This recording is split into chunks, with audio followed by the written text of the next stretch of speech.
தகடூர் மார்கழி திருவிழாவின் 6ஆம் நாளில் தலைமையேற்று நடத்தி கொண்டிருக்கும் அண்ணா வினோத் நரசிம்மன் அவர்களே, வரவேற்புரை ஆற்றி அமர்ந்திருக்கக்கூடிய பொம்படி முருகேசன் அவர்களே, நிகழ்ச்சி தொகுப்பு திருமதி கவியரசி அவர்களே, நன்றியுரை அன்னார் கிருஷ்ணமூர்த்தி அவர்களே, இந்த நிகழ்ச்சியில் கலந்து கொண்டு சிறப்பிக்க இருக்கும் நடன கலைஞர்களே, ஊர் பொதுமக்களே, உங்கள் அனைவருக்கும் எனது இனிய இரவு நேர வணக்கத்தை தெரிவித்துக் கொள்கிறேன். இந்த மார்கழி தகடூர் திருவிழா 2ஆம் ஆண்டு மேலும் பல ஆண்டுகள் தொடர்ந்து நடைபெற இந்த தருமபுரியில் அனைத்து நண்பர்களும் ஒத்துழைப்பு கொடுக்குமாறு அன்புடன் அழைக்கிறோம்.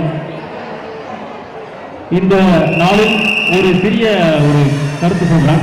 நம்ம கிராமப்புறத்தில் பார்த்தீங்கன்னா இந்த மார்கழி மாதம் சூரிய மாதம், அதனால எதையும் செய்யக்கூடாது அப்படின்னு சொல்லுவாங்க. ஆனால் மார்கழி மாதம்ன்றது இறைவனுக்கு உகந்த மாதம். அதனால மற்ற காரியங்கள் எதுவும் செய்யாம இறைவனை வழிபடணும் அப்படின்றதான் ஒரு முக்கியமான விஷயம்.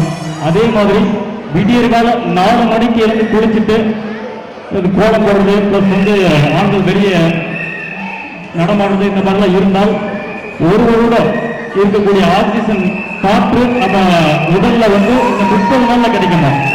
அதனாலதான் விடியற்கால 4 மணிக்கு பெண்களால் கோலம் போடணும் அப்படின்ற சொல்றது ஒரு வழக்கம். மேலும் இந்த விழாவை பல ஆண்டுகள் தொடர்ந்து நடைபெற ஒத்துழைக்குமாறு அன்புடன் கேட்டுக்கொண்டு ரத்னா சிட்பண்ட்ஸ் நிறுவனத்தின் சார்பாக சிறிய ஒரு அன்பளிப்பு பேச வாய்ப்பளித்த அனைவருக்கும் இனிய நன்றி.